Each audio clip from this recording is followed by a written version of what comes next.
Welcome to Peaceful Life. Before we start journey towards peace of mind, make sure you click that subscribe button below and don't forget to click bell icon so you will get notification when we publish new videos. Encourage us to create more wonderful videos by hitting like button. If you feel your loved one needs peace in their life, do share this video with them. Sharing is caring. Chapter 5 of The Way of Peace. Entering into the Infinite.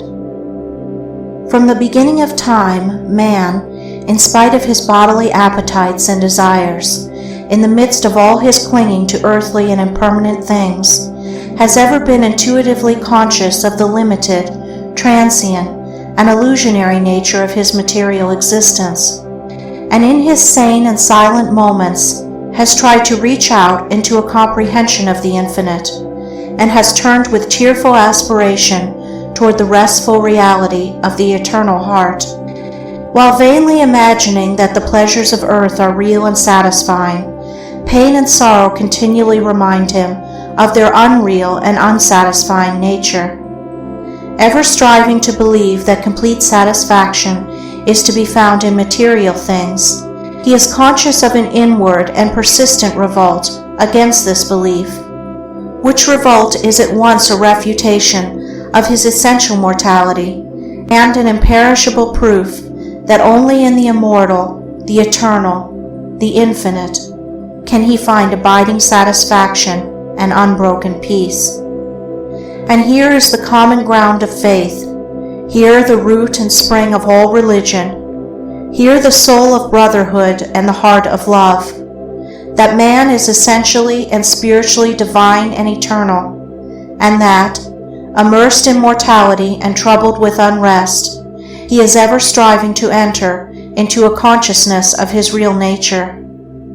The spirit of man is inseparable from the infinite, and can be satisfied with nothing short of the infinite, and the burden of pain will continue to weigh upon man's heart, and the shadows of sorrow to darken his pathway, until ceasing from his wanderings in the dream world of matter, he comes back to his home in the reality of the eternal.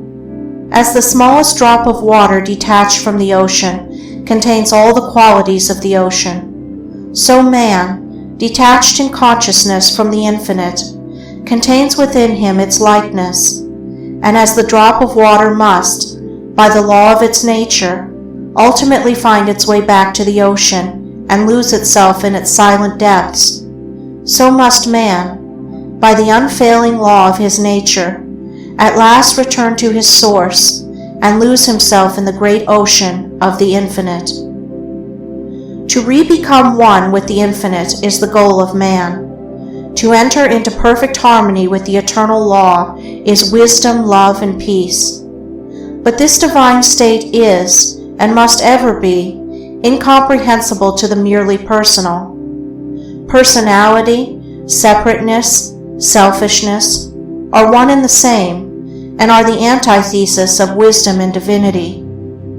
By the unqualified surrender of the personality, separateness and selfishness cease, and man enters into the possession of his divine heritage of immortality and infinity.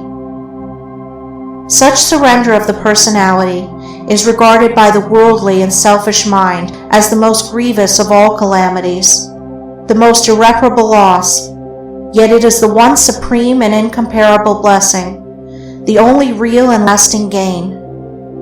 The mind unenlightened upon the inner laws of being and upon the nature and destiny of its own life clings to transient appearances, things which have in them no enduring substantiality, and so clinging, perishes, for the time being, amid the shattered wreckage of its own illusions. Men cling to and gratify the flesh as though it were going to last forever, and though they try to forget the nearness and inevitability of its dissolution, the dread of death and of the loss of all that they cling to clouds their happiest hours, and the chilling shadow of their own selfishness follows them like a remorseless specter. And with the accumulation of temporal comforts and luxuries, the divinity within men is drugged, and they sink deeper and deeper into materiality, into the perishable life of the senses, and where there is sufficient intellect, theories concerning the immortality of the flesh come to be regarded as infallible truths. When a man's soul is clouded with selfishness in any or every form, he loses the power of spiritual discrimination and confuses the temporal with the eternal, the perishable with the permanent, mortality with immortality, and error with truth. It is thus that the world has come to be filled with theories and speculations, having no foundation in human experience. Every body of flesh contains within itself, from the hour of birth, the elements of its own destruction, and by the unalterable law of its own nature must it pass away. The perishable in the universe can never become permanent. The permanent can never pass away. The mortal can never become immortal. The immortal can never die. The temporal cannot become eternal, nor the eternal become temporal. Appearance can never become reality, nor reality fade into appearance. Error can never become truth, nor truth become error. Man cannot immortalize the flesh, but by overcoming the flesh, by relinquishing all its inclinations, he can enter the region of immortality.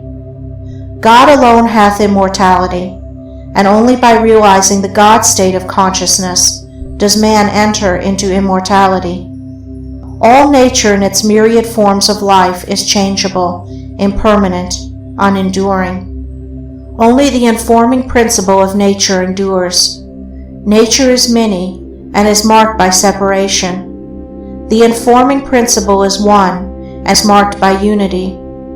By overcoming the senses and the selfishness within, which is the overcoming of nature, man emerges from a chrysalis of the personal and illusory, and wings himself into the glorious light of the impersonal, the region of universal truth, out of which all perishable forms come.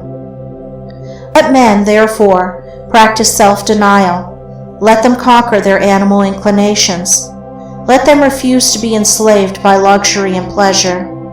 Let them practice virtue, and grow daily into higher and ever higher virtue, until at last they grow into the divine, and enter into both the practice and the comprehension of humility, meekness, forgiveness, compassion, and love, which practice and comprehension constitute divinity. Goodwill gives insight, and only he who has so conquered his personality that he has but one attitude of mind, that of goodwill, toward all creatures, is possessed of divine insight and is capable of distinguishing the true from the false.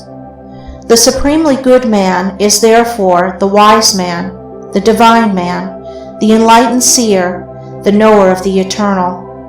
Where you find unbroken gentleness, enduring patience, sublime lowliness, graciousness of speech, self-control, self-forgetfulness, and deep and abounding sympathy, look there for the highest wisdom. Seek the company of such a one, for he has realized the divine. He lives with the eternal. He has become one with the infinite. Believe not him that is impatient, given to anger, boastful, who clings to pleasure and refuses to renounce his selfish gratifications, and who practices not goodwill and far-reaching compassion. For such a one hath not wisdom, vain is all his knowledge, and his works and words will perish, for they are grounded on that which passes away. Let a man abandon self. Let him overcome the world. Let him deny the personal. By this pathway only can he enter into the heart of the infinite. The world, the body, the personality are mirages upon the desert of time, transitory dreams in the dark night of spiritual slumber. And those who have crossed the desert, those who are spiritually awakened, have alone comprehended the universal reality, where all appearances are dispersed and dreaming and delusion are destroyed. There is one great law which exacts unconditional obedience, one unifying principle which is the basis of all diversity, one eternal truth wherein all the problems of the earth pass away like shadows. To realize this law, this unity, this truth, is to enter into the infinite, is to become one with the eternal. To center one's life in the great law of love is to enter into rest, harmony, peace. To refrain from all participation in evil and discord, to cease from all resistance to evil, and from the omission of that which is good, and to fall back upon unswerving obedience to the holy calm within, is to enter into the inmost heart of things, is to attain to a living, conscious experience of that eternal and infinite principle which must ever remain a hidden mystery to the merely perceptive intellect. Until this principle is realized, the soul is not established in peace, and he who so realizes is truly wise, not wise with the wisdom of the learned, but with the simplicity of a blameless heart and of a divine manhood. To enter into the realization of the infinite and eternal is to rise superior to time and the world and the body, which compromise the kingdom of darkness, and is to become established in immortality, heaven and the spirit, which make up the empire of light. Entering into the infinite is not a mere theory or sentiment.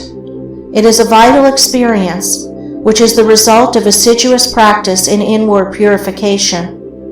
When the body is no longer believed to be, even remotely, the real man, when all appetites and desires are thoroughly subdued and purified, when the emotions are rested and calm, and when the oscillation of the intellect ceases and perfect poise is secured, then, and not till then, does consciousness become one with the infinite. Not until then is childlike wisdom and profound peace secured.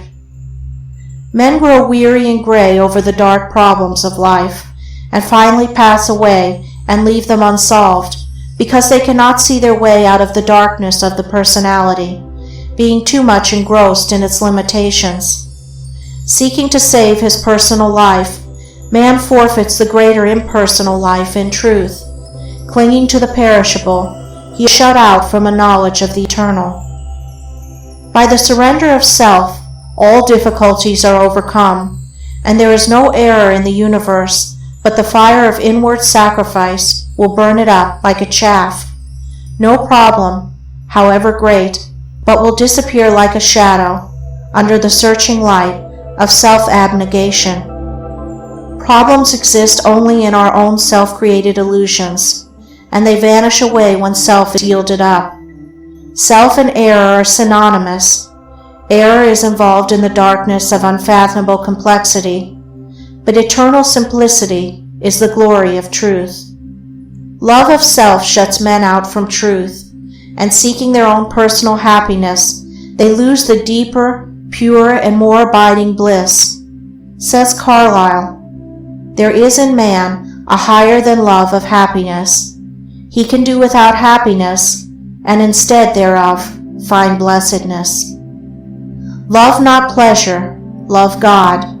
This is the everlasting yea, wherein all contradiction is solved, wherein whoso walks and works, it is well with him. He who has yielded up that self, that personality that men most love, and to which they cling with such fierce tenacity, has left behind him all perplexity, and has entered into a simplicity so profoundly simple as to be looked upon by the world, involved as it is in a network of error, as foolishness.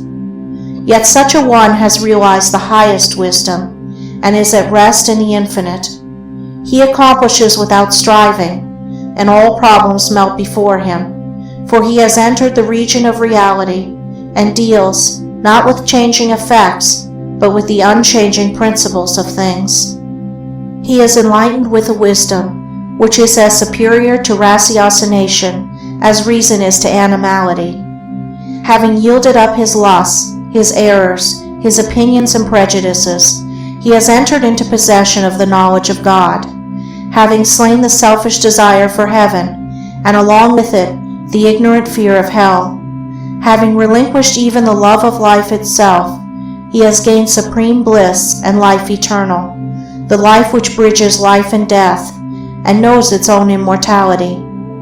Having yielded up all without reservation, he has gained all, and rests in peace on the bosom of the Infinite.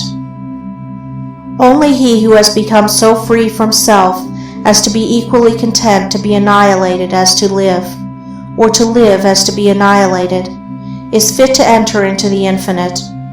Only he, ceasing to trust his perishable self, has learned to trust in boundless measure the great law, the supreme good, is prepared to partake of undying bliss. For such a one there is no more regret, nor disappointment, nor remorse. For where all selfishness has ceased, these sufferings cannot be. And whatever happens to him, he knows that it is for his own good, and he is content, being no longer the servant of self, but the servant of the Supreme. He is no longer affected by the changes of earth, and when he hears of wars and rumors of wars, his peace is not disturbed. And where men grow angry and cynical and quarrelsome, he bestows compassion and love. Though appearance may contradict it, he knows that the world is progressing, and that through its laughing and its weeping, through its living and its keeping, through its follies and its labors, weaving in and out of sight, to the end from the beginning, through all virtue and all sinning, reeled from God's great spool of progress, runs the golden thread of light. When a fierce storm is raging, none are angered about it, because they know it will quickly pass away. And when the storms of contention are devastating the world, the wise man, looking with the eyes of truth and pity, knows that it will pass away, and out of the wreckage of broken hearts which it leaves behind, the immortal temple of wisdom will be built. Sublimely patient, infinitely compassionate, deep, silent, and pure, his very presence is a benediction, and when he speaks, men ponder his words in their hearts, and by them rise to higher levels of attainment. Such is he who has entered into the Infinite, who by the power of utmost sacrifice has solved the sacred mystery of life. Questioning life and destiny and truth, I sought the dark and labyrinthine Sphinx, who spake to me this strange and wondrous thing: concealment only lies in blinded eyes, and God alone can see the form of God. I sought to solve this hidden mystery, vainly by paths of blindness and of pain. But when I found the way of love and peace, concealment ceased, and I was blind no more. Then I saw God, e'en with the eyes of God. End of chapter 5.